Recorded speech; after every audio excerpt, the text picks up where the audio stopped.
Do you know if you need to file a U.S. state tax return if you live in Mexico? This is a question that often baffles many U.S. citizens who have made the move south of the border. But worry not, we're here to shed some light on this complex topic. Despite the change in geographical location, U.S. citizens living abroad are required to file a U.S. tax return to report worldwide income.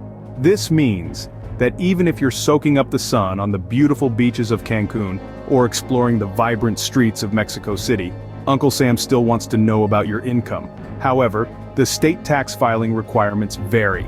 Some states have a rather firm grip, taxing residents on all income regardless of where it is earned, while 9 states do not impose an income tax at all.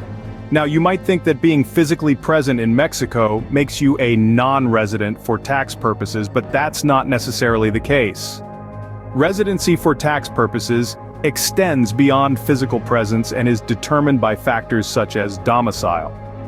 Changing your domicile involves more than just packing your bags and catching a flight. It requires demonstrating intent through actions like moving out of the state and establishing a new permanent home. If you're a non-resident, you typically only pay state tax on income earned within the state. But remember, specific circumstances such as temporary overseas stays or maintaining ties to a state can impact your residency status.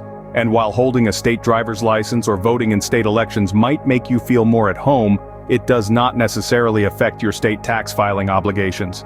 The world of taxes can be a labyrinth, and navigating it can be challenging. It's always a good idea to consult a tax professional who can guide you based on your individual situation. So to sum up, yes, U.S. citizens living in Mexico need to file a U.S. tax return. The requirements for state tax filing, however, vary. Your residency status, determined by factors beyond physical presence, can impact your tax obligations.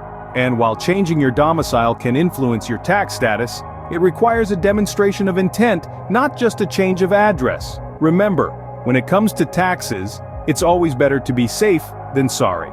So, don't hesitate to seek professional advice to ensure you're meeting all your tax obligations while enjoying your new life in Mexico.